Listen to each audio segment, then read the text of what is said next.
여러분, 순종하지 않는 신앙은 무속신앙과 다를 것이 없습니다.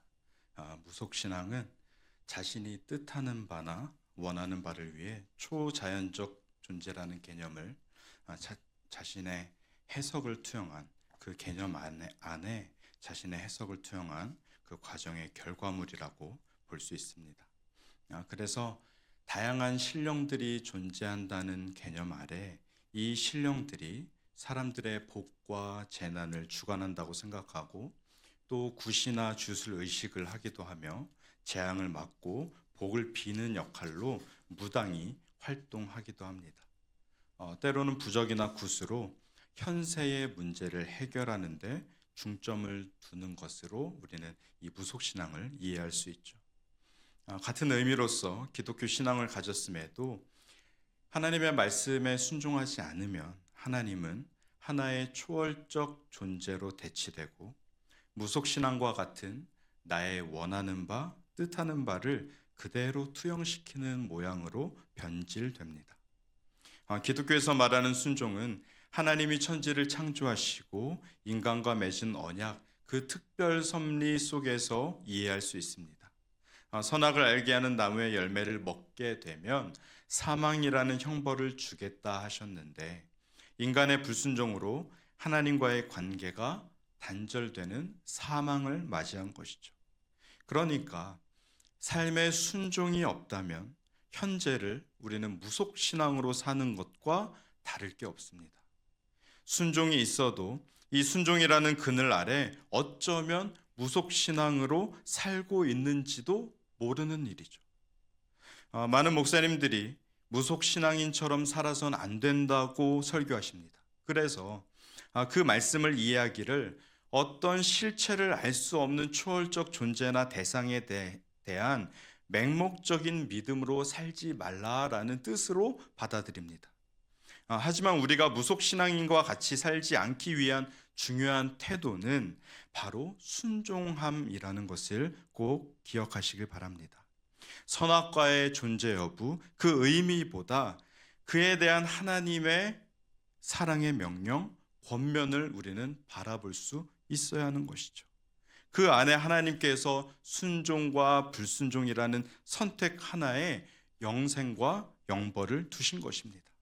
여기에서 가장 큰 차이가 납니다. 기독교가 말하는 순종이라는 것은 인간의 선택으로 인한 모든 과정과 결과는 하나님의 손에 달려 있다는 것. 내 의지에 따라 결과를 뒤바꿀 수 없다는 사실이죠. 그래서 우리는 이 순종이라는 것을 무겁게 받아들일 필요가 있습니다.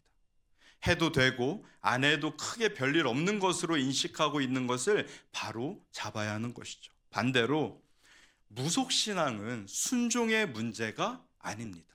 무슨 말이냐면 나의 과정, 해석, 결과에 얼마든지 변화를 줄 수 있다는 뜻이죠. 한 가지 예를 들어볼까요? 어떤 남녀가 연애를 한다고 가정할 때 그 남녀가 타로점을 보러 갔다고 생각해 봅시다. 여러 타로점에서 타로점을 봤는데 그 타로점의 점괘가 다르게 나올 수 있습니다. 어떤 곳은 이 둘이 서로 잘 맞는다, 남자가 더 사랑한다, 여자가 더 사랑한다, 이 둘은 좀 안 맞다, 아니면 상극이다 등등 이러한 점괘들을 말해줄 텐데 만일 여러분에게 이런 점괘가 나온다면 여러분은 어떤 점괘에 나온 점술가의 말을 받아들이시겠습니까? 사실 무엇을 받아들이는지는 중요하지가 않습니다. 왜냐하면 그 상황과 감정에 따라 스스로 알아서 적절하다고 생각한 것을 받아들일 것이기 때문이죠. 받아들이는 것에 따라 나온 점괘를 가지고 어떻게 적용하고 결과를 내는 것까지도 내 마음대로 할 수 있습니다. 거기에 절대적인 순종이 있을 이유가 없는 것이죠. 그런데 많은 크리스찬들이 이렇게 타로 점괘 받아들이듯이 순종하지 않는 신앙생활을 합니다. 흔히들 말하는 종교 행위를 신앙생활이라고 착각하는 것도 잠시 내려놓는다 하더라도 말했던 대로 순종이 빠지면 신앙이라고 보기는 어려운 것이죠. 우리는 살면서 수많은 일에 대해 얼마나 많은 해석을 하며 살아갑니까? 그런데 하나님께서는 복잡하게 해석하는 것을 떠나서 지어진 피조물, 인간으로서 단순 명료하게 하나님께 순종하는 것을 신앙의 핵심으로 가르쳐 주셨습니다. 혹시 사람의 교회에 순종해야 한다라는 것을 떠올리셨다면 그것을 말하는 것이 아닙니다. 하나님께 순종하는 자는 교회에 순종하게 되고 목회자, 성도에게 순종합니다. 가정에 순종하고 가족에게, 지인에게 순종합니다. 하나님을 뺀 나머지의 열심인 사람은 하나님께 열심이지 않을 수 있지만 하나님께 열심인 사람은 삶의 다양한 부분에서도 열심을 낼 수 있습니다. 그래서 우리는 스스로 신앙을 확인해 봐야 합니다. 스스로 속일 필요가 없는 것이죠. 하나님이 아시고 여러분 스스로도 이미 알고 있습니다. 우리가 눈 감고 귀 닫고 있을 뿐 다 알고 있습니다. 아무래도 우리가 순종에 관련된 성경 본문을 떠올려 보면 사무엘상 15장을 가장 먼저 생각합니다.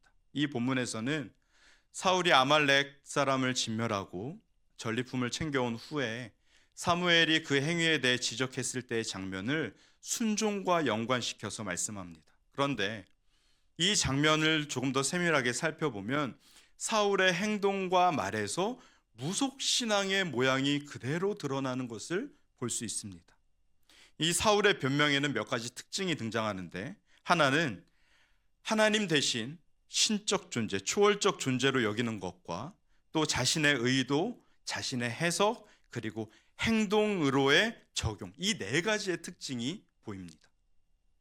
왜 하나님 대신 신적 존재라는 표현을 썼냐면 하나님의 명령이 있었지만 그 명령보다 자신의 생각이 우선되었기 때문이고, 그 말은 하나님을 하나님이 아니라 내가 핸들링할 수 있는 신이라는 하나의 존재로 전락시켰다는 반응이기 때문입니다. 그리고 나서 본인의 의도가 드러나죠.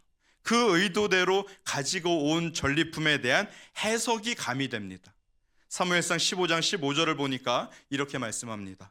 백성이 당신의 하나님 여호와께 제사하려 하여 양들과 소들 중에서 가장 좋은 것을 남김이요. 이 부분에는 타인의 공감을 얻으려는 행동이 나타납니다. 무속신앙의 무서운 특징 중에 하나가 내가 이해한 바나 내가 해석한 것에 대해 타인의 공감을 얻으려 한다는 것이죠. 만일 어떠한 공감을 얻지 못한다면 내 마음이 불안해지고 다시 생각하게 되고 고민하는 것이 이 무속신앙을 흠모하는 사람들에게서 자주 나타나는 특징입니다. 제가 말씀드린 행동으로서의 적용은 이 모든 것들이 합당하다고 생각되어 실제 이루어지는 현상, 전리품을 챙겨온, 가져온 그 행위를 의미하죠. 우리에게 적용해 볼까요? 일만 잘 된다고 하면, 자녀가 좋은 학교만 갈 수 있다면, 불운을 없앨 수만 있다면 시간이고 돈이고 투자해서 굿이든 부적이든 정성이든 일단 뭐든 해보는 것이 해당될 수 있습니다. 이것을 그대로 기독교 신앙으로 가져와 보면 말씀에 순종하지 않고 하나님을 하나의 신적 존재로 여기고 내가 바라는 바를 구하며 내가 기대한 응답을 기다리며 나타난 현상을 내 마음대로 해석하고 적용하여 해볼 수 있는 방법은 다 찾아 해보는 것 정도로 이해할 수 있습니다. 내가 생각했을 때 의도가 좋은 것은 하나님의 뜻과는 별개로 해도 괜찮다는 자의적 합리화를 아무렇지 않게 한다는 사실이죠. 더 경계할 것은 하나님의 말씀이 있다 할지라도 선택적으로 내가 반응하고자 하는 말씀에만 반응하겠다는 마음, 선택적 순종입니다. 저와 여러분의 마음에 이 마음이 전혀 없다고 말할 수 있겠습니까? 이 모든 것이 무엇을 말하는가? 무속신앙이 순종으로 둔갑한 것입니다.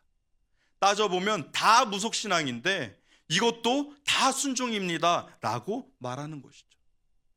반대로 그렇다면 말씀을 순종한다는 것은 무엇이고 어떻게 순종해야 하는 것일까? 오늘 본문을 통하여서 내 안에 무속신앙을 끊어내며 바른 순종으로 거듭나는 시간이 되기를 바랍니다.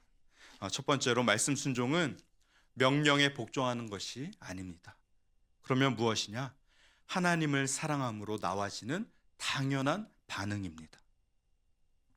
무엇 하라, 하지 마라를 지키느냐 지키지 않느냐의 개념보다 상위의 개념으로서 하나님을 사랑하는 자로서 그 말씀에 기꺼이 따르는 순종을 요구하신다는 사실이죠. 오늘 본문은 사두개인들의 말문을 막으셨다. 그 부활 논쟁에 대해서 예수님이 답변하시고 이 사두개인들의 말문을 막으셨다는 소문이 바리새인들에게 들려집니다. 그랬더니 바리새인들이 예수님을 찾아왔는데 그 중에 하나가 예수님을 시험하려고 질문합니다. 당신은 율법을 알고 있지 않습니까? 그 수많은 율법 중에서 어떤 계명이 제일 큽니까? 예수님을 시험하려고 던진 이 질문에 예수님의 답변은 오늘 본문 37절에 내 마음을 다하고 목숨을 다하고 뜻을 다하여 주 너의 하나님을 사랑하라 하셨으니 이것이 크고 첫째 되는 계명이요 둘째도 그와 같으니 내 이웃을 내 자신과 같이 사랑하라 하셨으니 이 두 계명이 온 율법과 선지자의 강령이니라 라고 말씀하십니다. 이미 눈치채셨겠지만 예수님이 말씀하신 첫째 되는 계명과 둘째 되는 계명이 가리키는 것이 하나 있습니다. 바로 구약의 십계명입니다. 우리는 십계명에 대해서 어떻게 이해하고 있냐면 1계명부터 4계명은 하나님 사랑에 관한 내용이고 5계명부터 10계명까지는 이웃 사랑에 관한 내용으로 알고 있습니다. 다시 돌아가서 바리새인들의 질문과는 조금 다른 유형의 답변을 예수님이 하십니다. 어떤 계명이 제일 크냐고 물었는데 하나님 사랑, 이웃 사랑, 즉 십계명 전체이다라고 말씀하신 것이죠. 말을 바꾸면 십계명이 말하고 있는 한 가지 사실은 곧 하나님과 이웃에 대한 전인적인 사랑을 요구하는 것과 같습니다. 물론 계명으로서 하나님을 향하여 또 인간과는 어떻게 관계해야 하는지에 대한 이 길잡이를 해주고 있지만 결국 십계명을 통하여 이것에 순종하는 것이 주님을 사랑하는 것임을 꼭 믿으시기 바랍니다. 십계명과 순종, 사랑, 이 세 가지가 유기적으로 연결될 수밖에 없는 것이죠. 무엇과 무엇이라고요? 십계명과 순종, 사랑. 하나님을 사랑하는 자는 말씀 순종하는 삶이 자연스럽게 연결됩니다. 내 신앙의 모양이 너무 무속신앙과 닮아 있다면 어쩌면 내가 하나님을 알고 믿는다고 하면서도 진짜 사랑하고 있는지 짚어봐야 합니다. 믿음이 있는 사람이 행함으로써 드러나듯이 하나님을 사랑하기에 기꺼이 즐거이 순종하는 것입니다. 그렇다면 성경에는 하나님을 사랑함으로 누가 기꺼이 순종했는가? 대표적으로 아브라함이 있습니다. 창세기 22장에 보니까 이삭을 번제로 바치라고 명령하셨을 때 한치의 망설임이 없었습니다. 즉각 순종합니다. 이 순종으로 하나님에 대한 사랑을 나타내 보인 것이죠. 창세기 6장에는 노아에 대해서 성경이 이렇게 말씀합니다. 노아가 그와 같이 하여 하나님이 자기에게 명하신 대로 다 준행하였더라. 7장에도 노아가 여호와께서 자기에게 명하신 대로 다 준행하였더라. 큰 홍수를 예고하시고 방주를 지으라는 명령이 있을 때 노아는 이 말씀에 순종함으로 하나님에 대한 사랑을 나타냈습니다.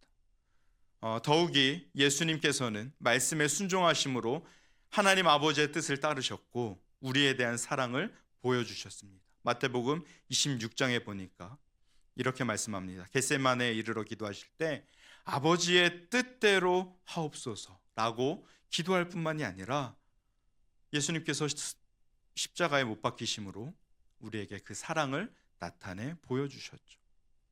주님이 죽기까지 순종하심이 곧 사랑인 것과 같이 말씀 앞에 기꺼이 마음으로 따르고 순종하는 것이 바로 하나님을 사랑하는 것입니다.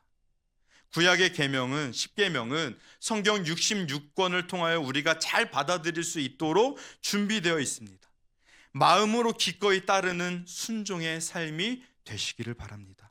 이것이 내 안에 무속신앙을 지원하는 첫 번째 단계입니다. 하나님을 사랑하는 것이 첫 번째 단계라면 그 다음은 순종을 위하여서 우리는 하늘의 지혜를 구해야 합니다. 하나님의 말씀을 어떻게 순종할까? 주님을 사랑하면 기꺼이 마음으로 따르고 순종할 수 있게 되는데 방법, 어떻게 순종할 것인가의 문제죠. 생각보다 우리는 이 어떻게라는 문제를 간과하는 경우가 많이 있습니다. 그러다 보니 어떻게라는 고민을 건너뛰려고 하다 보니까 나의 지식과 경험이라는 한계 안에서 이 문제를 해결하려고 하다 보니 어려움을 많이 겪습니다. 이 한계는 무엇을 보게 하는가? 행위로서의 만족을 보게 합니다. 여러분, 어떻게 순종할 것인가에 대한 이 질문을 지금 들으셨을 때 어떤 행위가 내 머릿속에 떠올랐다면, 예를 들어 교회에서 청소를 열심히 한다든가, 성경 읽기에 열심히 참여한다든가, 교회에 있는 모든 예배에 100% 참석한다든가, 기도에 빠지지 않는다든가 등등 제가 말씀드린 것들을 우선적으로 생각한다면 이것을 떠올리는 것이 바로 행위로서의 만족에 해당되는 것입니다. 어떻게 순종할 것인가에 대해 우리는 하늘의 지혜를 구함이 마땅합니다. 내 지식과 경험 안에서 찾아내려 할수록 우리는 행위를 통하여서 순종을 대체하려고 합니다. 내가 가진 열심을 통하여 순종과 바꾸려고 합니다. 가진 재물과 순종을 바꾸려고 하고 가진 시간과 순종을 바꾸려고 합니다. 순종이 아닌 것으로 순종이라고 치부하며 순종이라는 그 타이틀만 갖고 싶어 합니다. 하늘의 지혜 따위는 관심이 없습니다. 내 지식과 경험 안에서 할 수 있는 것으로 얼마든지 해낼 수 있다고 생각합니다. 그러나 여러분, 그렇지 않습니다. 순종함으로 행위가 나와질 수는 있지만 행위로서 순종을 대체할 수는 없습니다. 그래서 우선되어야 할 것이 바로 하늘의 지혜를 구하는 것입니다. 여러분, 하늘의 지혜는 어떻게 얻을 수 있을까요? 요한복음 14장 13절에 이렇게 말씀합니다. 너희가 내 이름으로 무엇을 구하든지 내가 행하리니 이는 아버지로 하여금 아들로 말미암아 영광을 받으시게 하려 함이라. 내 이름으로 무엇이든지 내게 구하면 내가 행하리라. 여기서 표현된 무엇이든지라는 것은 하나님 뜻에 합하는 것을 의미합니다. 그러니까 하나님 뜻에 합한 것을 기도함으로 구한다면 오늘 설교의 맥락에서는 하늘의 지혜, 어떻게 순종할지에 대한 지혜를 구한다면 허락하신다는 것을 여러분 꼭 기억하시기 바랍니다. 기도를 등한시하고 하늘의 지혜를 알 길은 없는 것이죠. 기도가 영적인 세계를 볼 수 있는 눈이기에 기도하지 않으면 그 눈앞이 가려지는 것과 다를 바 없습니다. 여러분, 하늘의 지혜를 공급받는 방법은 기도인 줄 믿으시기 바랍니다. 기도는 영혼의 호흡뿐만이 아니라 하나님이 우리에게 은혜를 주시는 방편입니다. 웨스트민스터 소요리 문답 88문에 보면 하나님이 우리에게 은혜를 베풀어 주시는 은혜의 방편으로 말씀, 성례, 기도가 있습니다. 적어도 신앙생활에서 기도가 우리가 생각하는 기도는 원하는 바를 쏟아놓는 그런 해우소가 되게 할 수는 없습니다. 오히려 그러한 기도는 제가 말씀드린 무속신앙에 가까운 기도라고 할 수 있습니다. 예수님의 말씀과 같이 기도를 통하여서 하늘의 지혜를 구하는 것이죠. 고린도전서 2장 10절 이하에 이렇게 말씀합니다. 우리 함께 보겠습니다. 오직 하나님이 성령으로 이것을 우리에게 보이셨으니 성령은 모든 것, 곧 하나님의 깊은 것까지도 통달하시느니라. 아멘. 12절에 보니까 이렇게 또 말씀합니다. 우리가 세상의 영을 받지 아니하고 오직 하나님께로부터 온 영을 받았으니 이는 우리로 하여금 하나님께서 우리에게 은혜로 주신 것들을 알게 하려 하심이라. 기도를 통하여서 성령의 조명하심, 빛 비춰주심, 주님이 주시는 뜻을 깨닫는 것입니다. 예수 그리스도를 믿는 믿음이 없는 사람에게는 해당되는 일이 아니죠. 알 수도 없습니다. 그러나 우리는 알고자 구하면 하나님이 밝히 비춰주신다 약속하십니다. 이런데도 기도하지 않을 수 있을까요? 왜 하나님이 기도를 우리에게 은혜의 방편으로 삼으셨는가? 택함받은 사람들에게 예수 그리스도의 은혜를 효과적으로 전달하시기 위함입니다. 그런데 우리의 기도의 모양이 어떻습니까? 하나님의 은혜를 얻어내는 방편으로 사용합니다. 여러분, 반드시 기억할 것은 주체가 우리가 아니라 하나님입니다.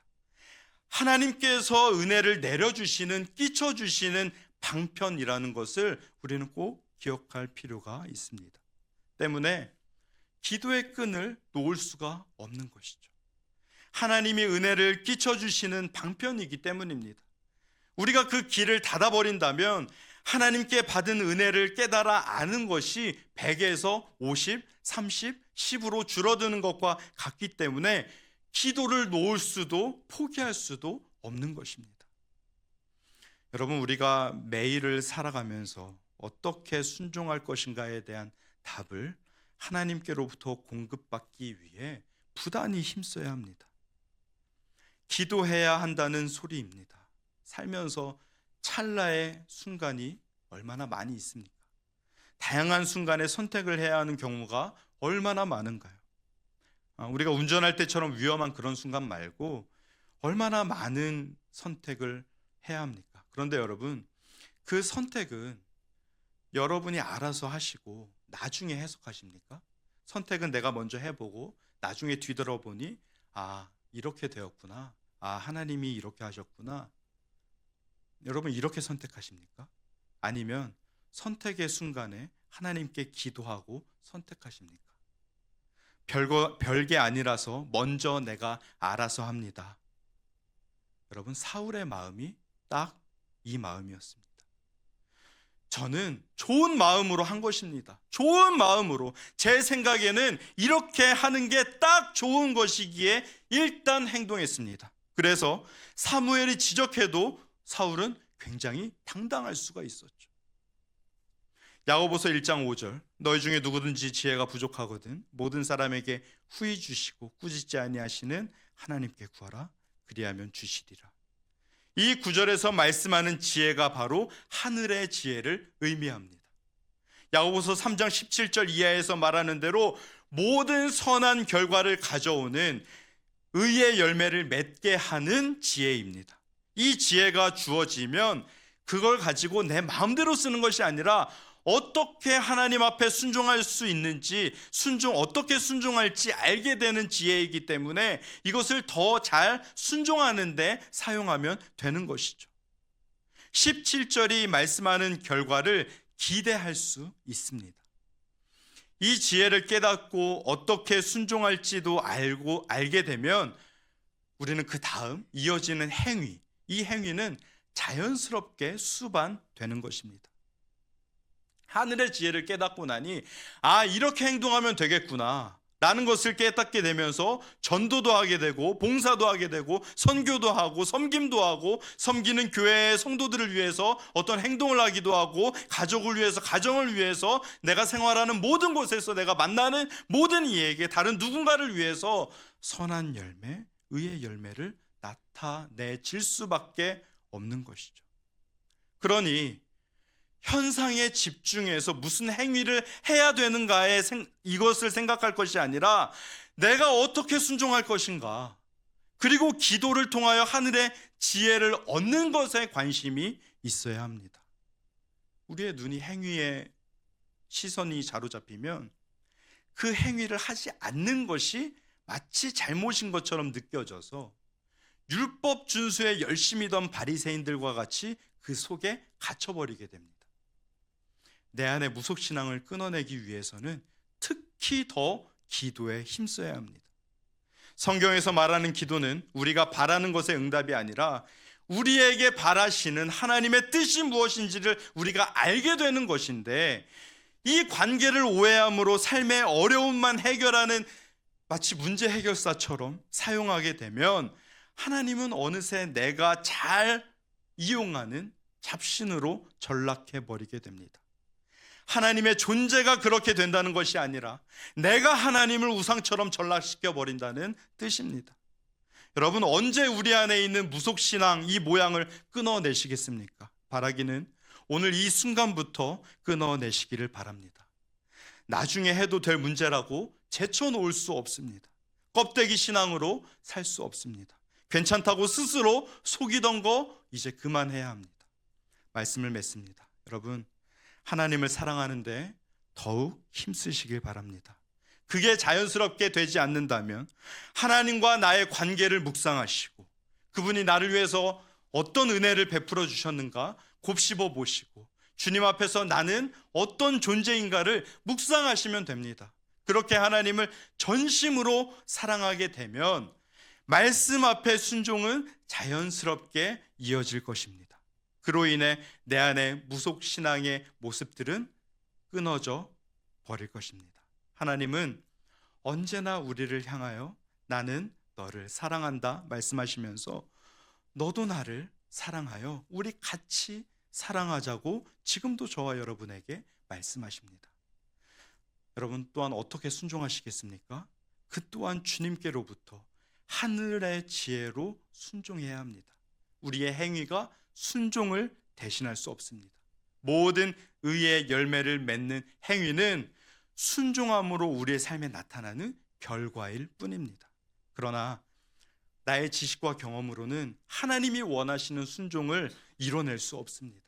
그래서 날마다 기도함으로써 하늘의 지혜를 받아서 하나님의 뜻에 합당한 순종의 열매들이 있어야 할 줄 믿습니다.